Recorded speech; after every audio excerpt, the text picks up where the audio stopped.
Hello, and welcome back to my channel. In case you haven't noticed, we've got a new addition on the channel, which means it's finally time for me to share my positive, unmedicated birth story with you all, which is just an absolute dream come true for me. So I was 3 days past my due date. I was one of those crazy pregnant people that was convinced my baby would come early. I really thought he was gonna come on the full moon, which was February 12th, and he did not. So I was a few days past my due date, and I decided, okay, I need to start doing some more intense things to get labor going. I had done the mile circuit, I'd done some labor-inducing yoga, I had done the curb walking, I had done the spicy food. He was sitting comfy. So I finally booked some labor-inducing acupuncture. It was a clinic I had never gone to before, but I was desperate and they had an opening, so I went. And I truly think it actually worked, because about an hour later I started cramping, and I didn't want to put too much stock into it because lots of women experience that cramping sensation for like weeks before they deliver, and at this point I was only a few days over. And so I was like, I will try not to think about it too much, I'll just distract myself, I'll chill. I read my book, and then I went to Pilates, which honestly, a feat in and of itself. I was over 40 weeks pregnant and I went and did reformer Pilates, so go me. I am so glad I did, because I do think it helped me continue to labor. On top of that, it just put me in a way better mental space. I think that the endorphins from Pilates really helped maybe kick up the oxytocin as well. So around 6 p.m. I told my husband that I was experiencing this cramping, but that I wasn't sure if it was going to progress or not.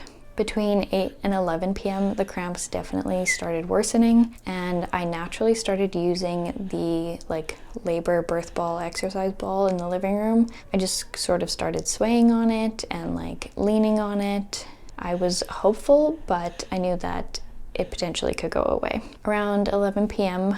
my husband and I decided that I would sleep in the bedroom and he would sleep on the couch, just so that in case it was happening, he could get some sleep. He says he maybe didn't get that much sleep, but he definitely got more than me. I had a few contractions in the bedroom on the ball, and I had the tiniest gush of water. And it was funny, my husband's on the bed and I pop up and I'm like, I think my water just broke, or I peed a little. That might be my water, or I just peed myself. And I do think it was potentially my water, but it was a really small amount. So he went to bed, and I tried to go to bed because they're like, if you're in early labor, try and sleep. But for some reason, every time I tried to lie down, it would cause a contraction. So I'd roll out of bed and labor on the ball, have the contraction pass, get back into bed, and it would make another contraction happen. So that was really frustrating, because they tell you to sleep and I wanted to sleep and I wanted to just wake up and be in active labor, but that was not the case. And so I told myself, okay, just keep pushing. Make it till 1 a.m. You can wake your husband. Make it till 2 a.m. Make it to 3 a.m. Finally at 4 a.m. I was like, okay, these contractions are too intense for me to handle by myself. So I woke my husband up, and that's when he started doing counter pressure. I really felt the pain in my back, in my lower back, which was a bit odd because usually that happens when your baby is sunny side up, which mine wasn't. But that is where I felt the pain. He would help me with the contractions, and they were definitely getting more intense. We finally called my mom, and she was shocked that I was in labor. She thought I was going to go much more overdue. Sometime in the wee hours of the early morning, we decided to call my midwives, and the midwife who answered, she listened to me on the phone. We told her how far apart my contractions were, and she decided that I probably needed some more time to labor to get to 6 centimeters. So she said, call back in an hour, make sure your contractions are this spacing, which I don't remember. And so I was like, okay, fine. So I continued to labor. I thought my contractions started getting closer together, more intense. Called again. One of the other midwives answered, and she thought I was at a 6 based on how I sounded and what we said about the contractions. So she said, come to the midwife clinic, we'll check you.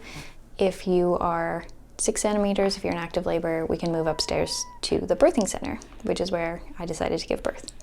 So my mom drives, Davey and I are in the back seat, and wow, having contractions in the car, that is next level. For some reason, it's just a different kind of pain, and not having my husband able to push on my back as well as he could have in the house, it really felt like a very long drive. So we get there, I'm having a contraction in the road, on the desk of the receptionists, and then finally made it into the room. They check me, and I was only 2 to 3 centimeters. I was so devastated, but I was like, okay, I knew this was a possibility. This is super normal, and it's like, this is the longest part. So they offered for me to move to a hospital just to get some gravel and morphine. Because if you can get like a tiny bit of rest, right? Especially since you've been up all night. Oh, yeah. Now my husband knew I wanted to do as little drugs as possible. So I said, get me the drugs. And he said, are you sure? And I said, yes, I need to sleep. At this point, I decided it was better for me to get some rest because it seemed like it was still going to be a long time. And if I wanted to push him out naturally later down the road, I knew I would need some energy. So we get in the car again, 30 minutes to the hospital. But luckily, they say they were fast in the hospital. They're like, wow, you got those drugs so quick. It was still like 30 minutes, and they had to monitor him for some time and call an OB to get the drugs, so it took some time. They also wanted me to lay on my back, and at that point, it was really painful for me to be on my back, but I did it. It took a while for the morphine and the gravel to kick in, so I had to get in the car again. And it's actually kind of funny, my mom had gone to get some Subway and fill up the car, and so I'm having contractions in the back, just dying, and my husband is chowing down on a Subway sandwich. It's just very funny looking back on it. I had no idea he was eating the sandwich because I was just in so much pain. Sometime between 9 and 10 a.m. we got back home, and the drugs finally kicked in, and I thought I had the most glorious 4-hour nap. I felt so well rested, and then later talking to my husband, he said, no, you did not. Turns out I was having these 6-minute micro naps and then waking up with a contraction, and he'd help me with the contraction and I would fall asleep again. It's crazy to me how rested I felt after that, even though I obviously did not get a full cycle of sleep whatsoever, but it really did help. Around 1 p.m. the drugs finally wore off, and then the contractions really picked up and I could really feel it.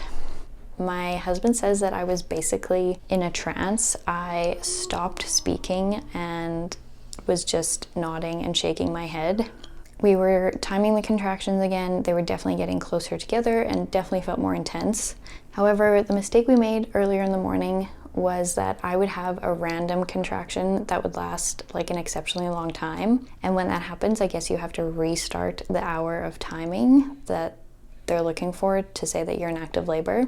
At 1 p.m., I was still having that. I would have these really consistent contractions in the timing they wanted, and then I would have one really long contraction or one longer break. And so in my mind, I was like, okay, restart the hour, restart the hour. But around 2 p.m., I was like, no, I definitely have the sensation to push, and I'm gonna have this baby at home. At one point, I was considering a home birth, and we had talked about making sure we had the supplies at home to give birth. Then later down the line, I was like, no, I definitely don't want to give birth at home. I really, really want to be at the birth center. It's my number one choice. And so we never prepped any of those materials, and suddenly there I was thinking, I have the urge to push. I have no supplies at home. Where am I going to have this baby? What am I going to ruin? I don't know. It was so crazy. So we called the midwives, and they're like, okay, yeah, it definitely sounds like you're in active labor. We can come check you there, or you can come to the clinic again. We can check you. And in my mind, I was just worried that we were going to drive all the way there again, and I was not going to be as far along as I thought I was, and they were going to send us back home. I was just dreading being in the car again. But we did it. We got to the car, and this time I couldn't even sit on the seat. If you know, I've mentioned it, I've been in a car accident. I am really careful around the car now. I always make sure to wear my seatbelt. I make sure everyone's wearing their seatbelt. I don't speed, nothing. I'm really cautious. So this is very out of character for me, but I could not sit, and I ended up on my knees in the back seat, on the floor, over my husband's lap. I was gripping the car seat. I was gripping something else in the other hand because the pain was just absolutely unbearable. And I know at this point I was having a contraction at least every minute. So the 15-minute drive to the birthing center with a contraction every minute, that was next level gnarly. So we get in the car, I'm on my hands and knees over my husband's lap, and I have this contraction and I have a massive gush. And I lift my head up and I'm like, I just peed myself. I thought for sure I had peed myself. But in the 15-minute car ride there, I had 2 more massive gushes. So it obviously was the rest of my water breaking. And so we got there, and the funny thing is they have clinic hours on this day, and I kind of forgot, even though I was supposed to have an appointment. And I walk into the midwife clinic, throw myself over the desk again to have a contraction, and there's a receptionist sitting behind the desk this time because now they're open. I don't know which reception it was or if she remembers me, but I'm so sorry. But kind of funny. And I was still convinced that I had to pee. We make our way to the birthing center. I have to go up the stairs, and I get to the bathroom. I'm on all fours in the bathroom, and I really want to sit on the toilet. And the midwife is like, do you want to move to the bed? And I was like, I have to pee. And she's like, I don't think you have to pee. And so they convinced me to get on the bed. She checks me, and I am 9.5 centimeters. I had these big plans to like turn on these like tea light candles. I still wanted to play music. I thought at one point I would like labor in the bath, in the water. You know, I was picturing this like really romantic, intense, intimate moment. There was no time for that. So I'm on the bed and I continue to labor on my back, surprisingly. The last ½ centimeter was actually a cervical lip that they basically had to work with their hands behind little man's head. And so with every contraction, they just sort of like would try and push it behind his head. Eventually it worked. So we arrived to the birth center at 3 p.m. and I labored for another hour or so. They had me try a few different positions. I flipped to all fours. I tried a birthing stool. And it was really interesting because I thought for sure I would want to be on all fours or like squatting, but they told me I was a lot more effective with my pushing on my back. So after trying a few positions, they had me back on my back. And it's funny, I know that like my head was like off to the side on this pillow and they wanted me to fix it at one point, and I was just like, leave it like that. My neck is the least amount of pain I'm experiencing. Like, it's fine, let's just get this baby out. So around 4:40 p.m., they could see his head coming. I remember they asked me if I wanted to touch his head, and I actually did want to touch his head.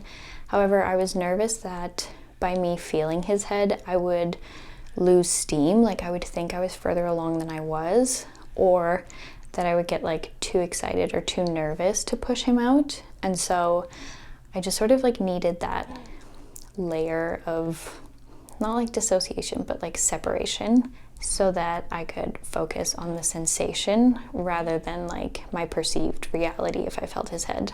I think next time for sure though, now that I know what I'm feeling, I will definitely reach down and feel the head. A lot of people talk about the ring of fire, and I definitely experienced the ring of fire. It is actually exactly how it sounds. There is no other way to describe it, and it definitely burns. However, after experiencing contraction pain for that long, it felt really productive to experience a different kind of pain. Like, moving from one pain sensation to the next felt like progress. And so I was so excited because it just felt like I was that much closer to meeting my baby. Like I said, I was definitely in this like trance state that my husband described. I could barely answer the midwife's questions on the phone, and that continued for the rest of my labor. The way I would describe it is like the most inner body experience you can ever have. The connection I felt to my body and every sensation I was experiencing was like so heightened and actually so incredible, even though it was so painful. But it was just like unlike any experience I've ever had. And it was so cool to feel just that connected to my body. So 4:40 p.m. they could see the head. By 4:50 p.m. they could see he was coming out, but he sort of was like coming out and getting sucked back in, coming out, getting sucked back in. They said to me, push and then hold it. And so with every push I pushed, rather than like letting it go, I would sort of just like hang on to it there. And then when the next contraction came, I would push some more. When they say push like you're pooping, that is exactly the sensation. I'm really grateful that I went to pelvic floor physio because she taught me the difference between like purple pushing, which is like more the pushing you see on TV where people are like holding their breath to push. And then she taught me J pushing, where you still sort of like breathe through the push, and that's good because you're oxygenating yourself and your baby, so it's a lot safer because you're getting like continuous oxygen, and then you sort of like save the purple pushing for the end. Yeah, I just continued to do that, and I remember them saying, okay, on the next push you're gonna push his head out, and I did, and they're like, hey, his head's out, and I had another contraction and I just pushed his body out, and they're like, oh, he's here, and they threw him up onto my chest, and I snapped out of my trance. It was like the most magical moment of my life. It is unlike any feeling I've ever experienced. Like, it was just so incredible to feel like I worked so hard leading up to my birth, like throughout my pregnancy, to take care of myself, like with supplements, with nutrition, with activity, with mindset, with like envisioning how I wanted the birth to go, and then like really sticking to my guns at the end there, just feeling like me and my little guy worked together to like get him here safely. On top of that, I had the most incredible team. My midwives were amazing. My husband was like 1,000 out of 10 amazing, because he is not good with like needles and blood and hospital things, which is why we also like chose the birthing center, was for both of us. Originally we planned for him to not see anything, but you can see everything. Like at one point I was holding my foot with my hand and like pushing, and so like just imagine what it is like to basically have your knee up by your ear and holding your foot. Like there's not a lot of distance.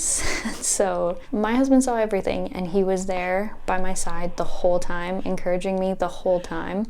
Even though I was in a trance, I could hear what he was saying, and he was so positive. I could not have done it without him, and I could not have done it without my midwives, and without all of the prep that I put into it for the 9 months leading up to it. Truly, it was the most magical, incredible, empowering experience of my life, and I did it unmedicated. I'm just so proud of myself and so proud of him, because, you know, your baby's also working in there.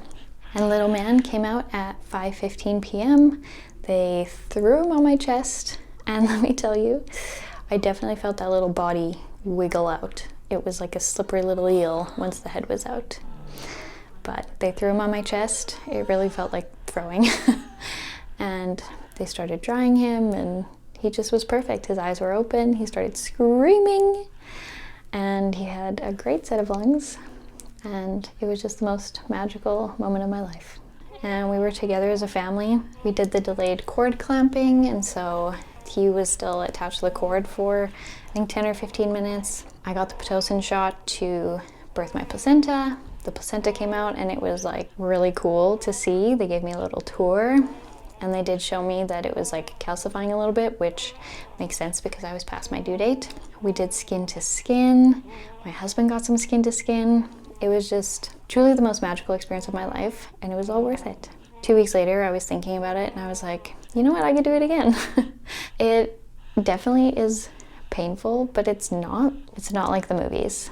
The movies, they really make it seem like incredibly painful. Women are screaming like crazy. I just am so thankful that that was not my experience. Like, I was screaming and grunting, but it was not pain without purpose. I think that's the biggest thing with birth, is that the pain you experience is a very natural pain, and it serves such a great purpose, and you get this incredible reward after.